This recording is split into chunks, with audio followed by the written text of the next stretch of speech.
Бегли те по дух, зашто нивно е царството небесно. Блажени се оние што плачат, зашто тие ќе се утешат. Блажени се милостивите, зашто тие се помилувани. Блажени се чистите по срце, зашто тие ќе го видат Бог.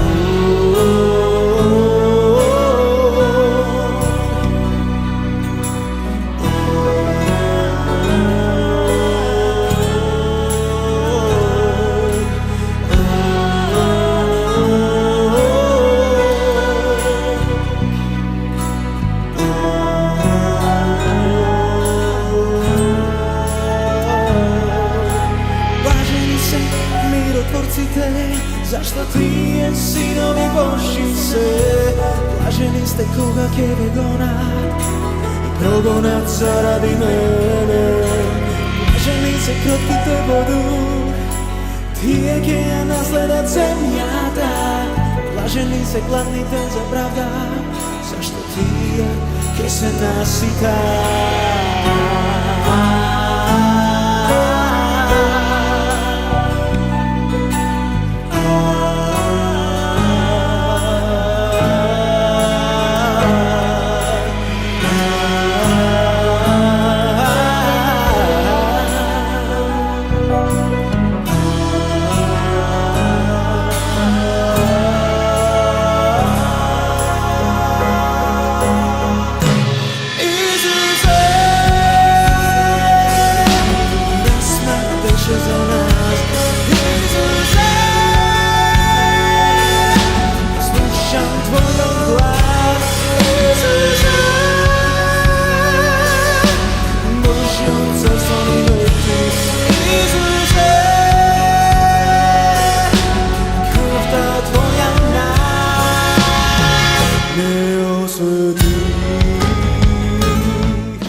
Јас сум Сребре Штаковски, роден сум 1950 година, како што напомнав тука од нецели 15 години во Шведска, од село Ново Змирнево, Битолско.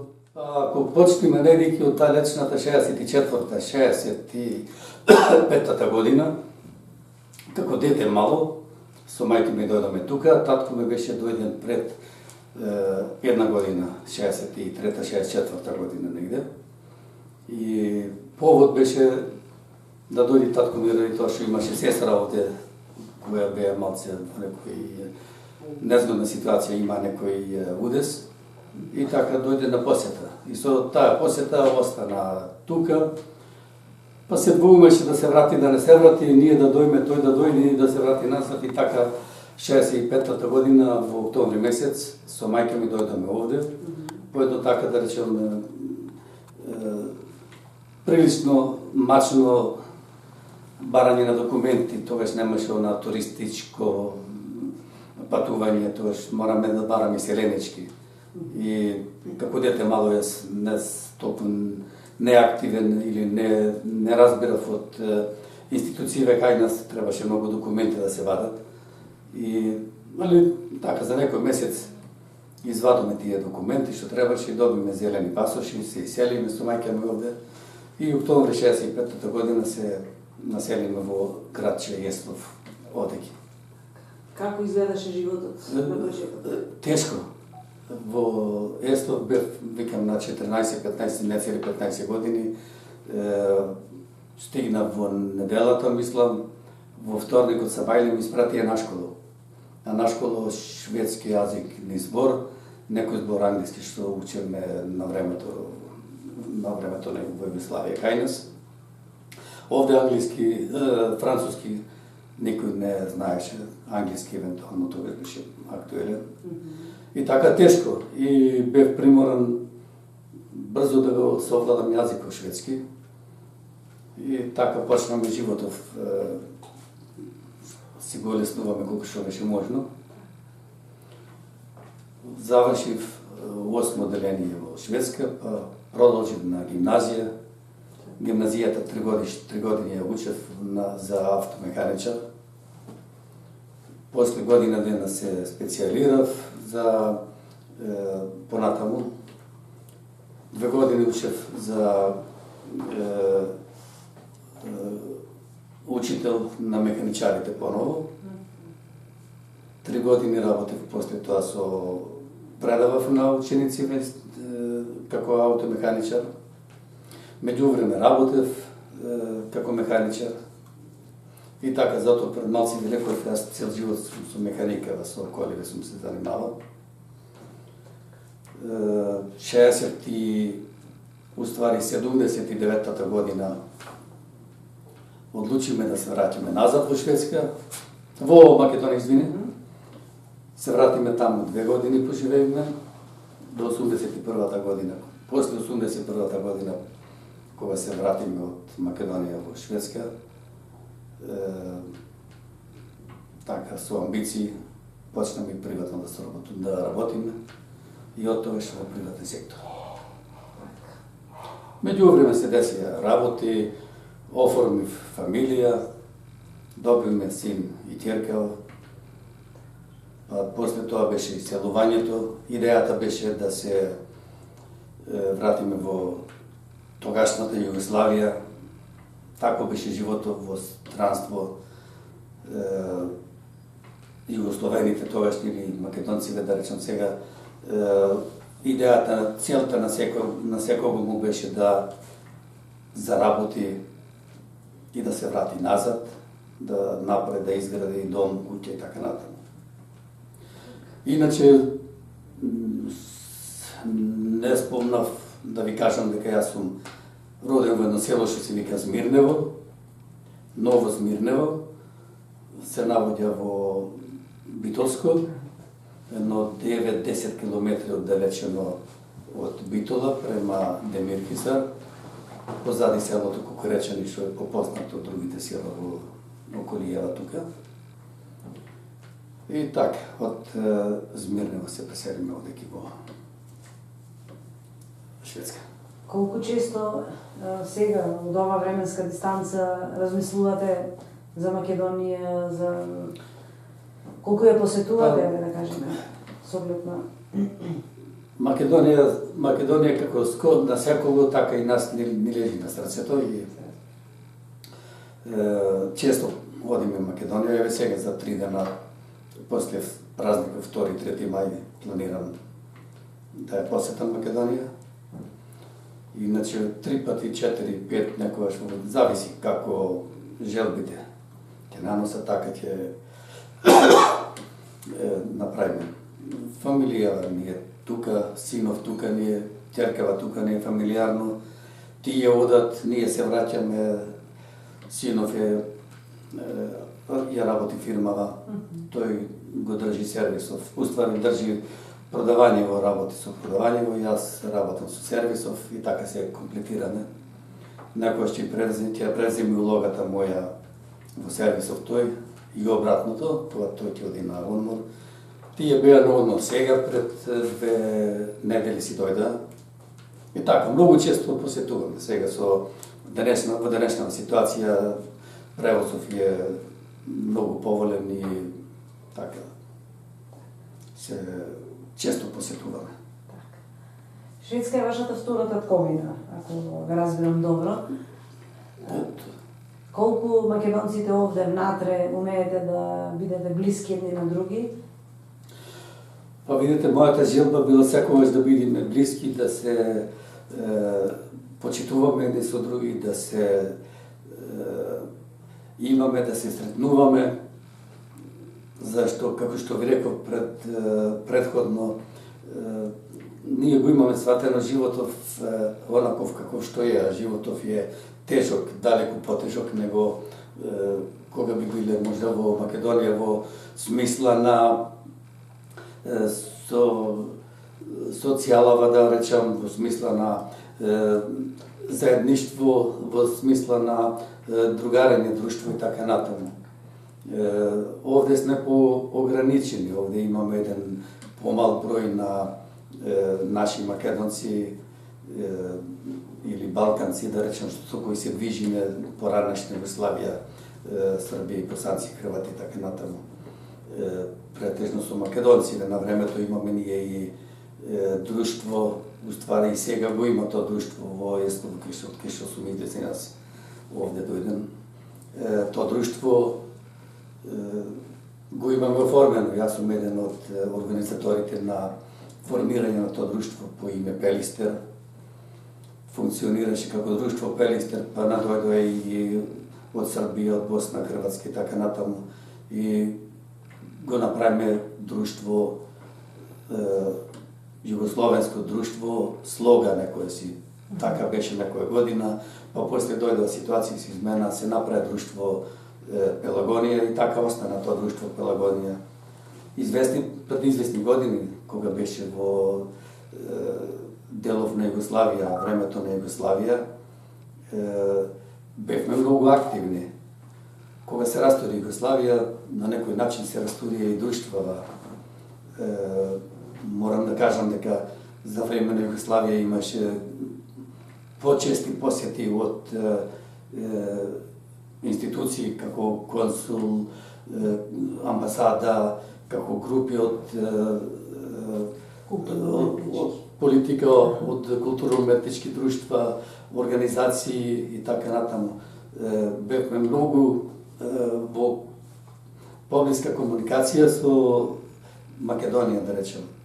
Како се оформи, се оддели Македонија, наидоа други проблеми, веројатно се потоилни што бе и така, ние останаме, како да речем, како деца без родители. И на некој начин тоа го чувствуваме и луѓево така го прифатија животов, народов малце поосамени. Иначе имаме црквата наша, Свети Наум Охридски во Малме, вие може се чуде, знаете сигурно. Тука можам да кажам дека јас сум иницијатор за градење на оваа црква. Може да имате разбрано предходно, али тоа со гордост можам да го кажам дека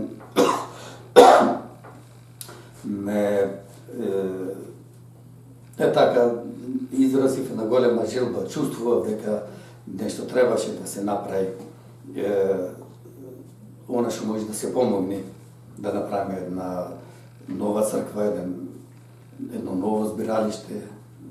И така се заангажирав. Луѓе ме прифатија, ме предложија, ме прифатија и се прифатив да се заангажирам да почнеме со изграда на таа нова црква. Предходно имаме друга црква која беше прилично добра за тоа време, но многу мала беше, обична куќа претворена на црква. И побарувачката беше или закревите беа многу поголеми, многу народ. Македонци овде во јужниот дел на Шведска и така имаше припремено место, плац купено, ама многу беше тешко да се одлучи да се почне со градење. Немаме средства, немаме доволно јака организација која што би можела да помогне да се заангажираме сите заеднички. Така, ситуацијата некако со Господ напред се прифатиме,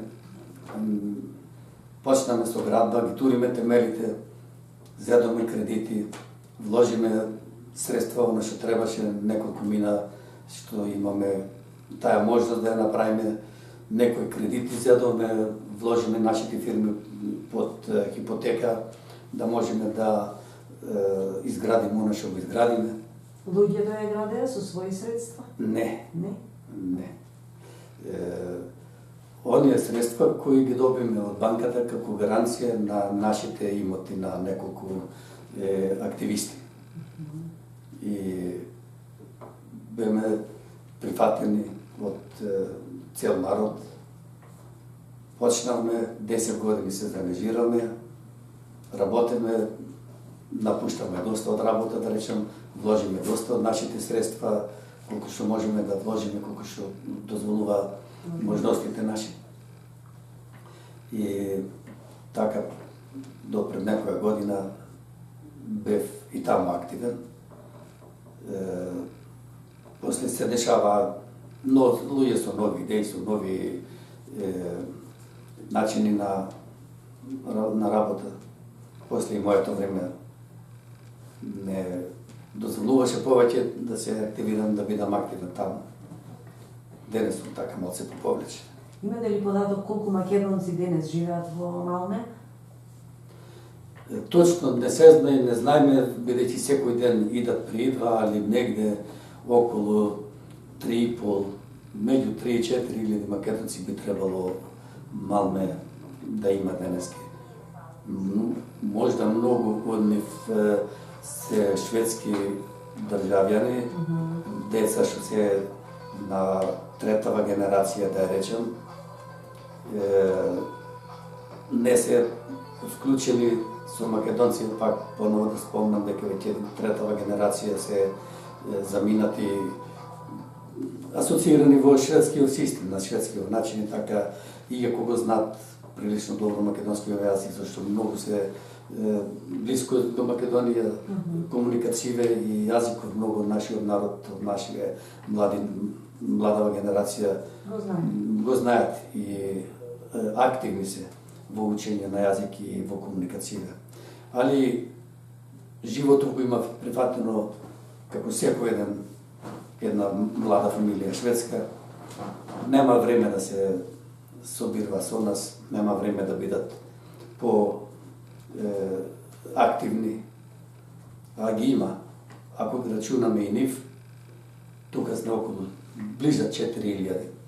Еслов, кој се наоѓа од Малме 37-8 км на север, од таму кај што сум јас од почеток излезен, таму има околу 2.000-2.200 македонци има. Лунд немаме многу, Хелзинбург има околу 700-800 македонци, кои се наоѓа на западно од нас од овде, од Еслов и од Малме. Имаме Трелебург на југ, првиот град долу, број 1200-300 македонци најмалци има и таму. Така, јужниот дел на Шведска без или сосек Гетеборг, кој се наоѓа на 260 км од овде на север. Сосек Гетеборг надолу ваму сме околу 20.000 негде би требало да имаме. Сега се македонци. Над 20. Не е мала бројка. За жал, викам, денес младава генерација, третава генерација македончиња се асимилирани во шведскиот систем и многу не се искажува како македонци, не се чувствуваат како. Се чувствува како македонци, али го има прифатен шведскиот систем, шведскиот начин и го нема тоа време, како да речам, она патриотство, она душевно, да речам, тие кои ќе излезат на спорт, на гледање на утакмици, да речем, кој ќе дојде Македонија, нормално би навивале за македонска екипа, за Македонија, али вака во системот се веќе внесени како швајани. И кој ќе излезат овде, и се понешаат исто како шведјани, нормално. Сосема разбирливо е, ако и неблагодарно е да се прави паралела на Балканскиот и Скандинавскиот полуостров, според условите за живење, според можностите кои ги нуди општеството. Предпоставам дека тоа е една од причините заради кои младите... Точно е. А и менталитетов балкански и скандинавски менталитет има голема разлика. Може ли да ми кажете што е што го сакате од македонскиот менталитет по сега од оваа временска дистанција и што е што им велите браво на швеѓаните? Кои се вредностите кои ги сакате да ги задржите покрај се? Балканов и ние како балканци сме многу потемпераментни, а и повесели. Многу пати знаеме да се развеселиме, да се почастиме, да се напиеме, да се собериме и да не гледаме 5 денари ваму, 5 денари таму на дај тури да се напиеме, што викаме ние. Кај Шведјано тоа многу поретко го има и тие си се одредени. Ако му речиш овде ки се 5 круни, 5 круни се. Ако му речиш нати, дај ми и така натаму, прецизноста е поголема. И тие нема, она чувство го нема како. Абе, ајде, денес ќе се развеселиме. Во една непозната земја, прв пат излезен во странство, 2 дена, 3 да се патува, со возов тога се патуваше и да се дојде да се влези со воз во брод и некој чувство имаш како да си не во друг свет, него на друга планета во тие времења. И зашто ние прв пат како дете сум видел воз, а сега возов влегва во брод и прв пат воз не можеш да сватиш дека влегваш воз, влегва во брод. И свет и град, како цела држава, како да речем, како да се наводја човек во некој сосем во некој друг непознат свет, друга планета не иде. И така уште во некоја форма на чувство на кома, да речем, не знаеш кај си, не знаеш родителиве и тие не можат ништо да помогнат и тие нови. И за нив ново. Да, се е ново. Татко ми година дена тука, не може ништо и него му е уште тешко, чудно му и така. Многу тешко беше. Али за кратко време, викам, за 7-8 месеци јазикот го совладав и така напредував со гимназијата, со школата напредував. Немаше никаков проблем. И така, во овие години помина, сега сме веќе делов на пенсија, активно се уште се работи. Иначе фирмава ја водиме со 7-8 вработени овде имаме. Какви се условите за стопанисување во Шведска? Се менува ли? Многу е лесно да се отвори фирма, многу е лесно да се почне да се работи и ако човек се знае работата, нарочито ако има желба да работи, институциите шведски епте многу помагаат и така сме многу задоволни од ситуација со како приватен сектор да викам, да речем. Порезите како сегде се огромни, али со убаво работење, убаво се заработва и убаво се напредува, така да имаме добар капацитет голем, уште 20 планираме сега да работиме, али тешко се наоѓа стручни механичари. Едно дете сега го вработиме од Босна го зедоме, високо квалификувано од електроника, од техника, све работи, све има завршено. Па сега ќе го испратиме недела дена, ќе одим на курс за овие нови возила, хибридни возила, кои се на батерии, да ги речеме, тип на Тесла, колава америчка, што е, еве сега 2-3 возила такви ни дојде овде. Мораме да ги сервисираме, а без лиценца не смееме да ги чепнеме, таму е јака струја, не смееме да работиме. Па сега ќе оди недела дена, еве 6 месеци учеше, сега ќе оди да положи испит.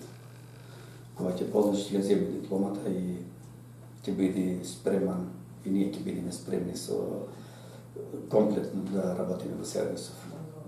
Иначе сервисов таму имаме. Што сервисирате овде? Сите коли, автосервис.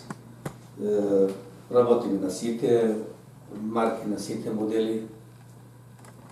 Продавам, рекоме, коли, синов Зоран ги продава. Овде се по вторава класа на коли, да речем, што ги имаме еден од делов за продавање. Другата нова сала е изградена таму се по новите коли, работиме со лисинг, фирми на лисинг. И така соработуваме многу со тие фирми од лисинг што се. коли одат 400-450 во годината ги продаваме. Имаме работа доста во сервисов и гаранции, и сервис, и све. Задоволен сте? Задоволни сме, супер, води све како што треба нормално. Дискутираме сега с него контакт со една компанија, евентуално за нови коли, од овие, да речам, коли што се на батерии. За продажба збор. Да. И тоа ако успееме, ќе имаме и вработувани уште 20-30 таму. Ние ви посакуваме да имате многу успеси, живи и здрави да сте. Фала. Ето така. И да ви е живо потомството. Здрави, живи на све. Фала што дојдовте да ме посетите овде. Онака нешто посебно што ми е драго, како на мала информација може да ве дадам, за време на ратот конфликтот во Македонија со албанци, што беше ситуацијава. Сакаме на некој начин да помогнеме нешто некои работи да се десат во корист на некого, да помогнеме и така прифатиме едно дете што остана без родители, уствари без татко остана. Татко му почина, а мајка му беше бремена во тие времења, се породи детево и посебно драго ни беше да го прифатиме, да му помогнеме со економска помош. Отвориме жиро сметка од тогаш, па и денески функционира таа сметка преку комерцијална банка Охрид. Детето се вика Джокица, како татко му, на име татко му ги има крстено, и секој месец автоматски му оди од сметката наша на негова сметка по една символична сума од неколку илјади денари. И па така има лучено до 18 години додека наполни полнолетство да го издржува. И па драго ти ми биде да стигнат поздравите мои од мојата фамилија до него и до неговата фамилија, кои се наводја во Тетово моментално живеат.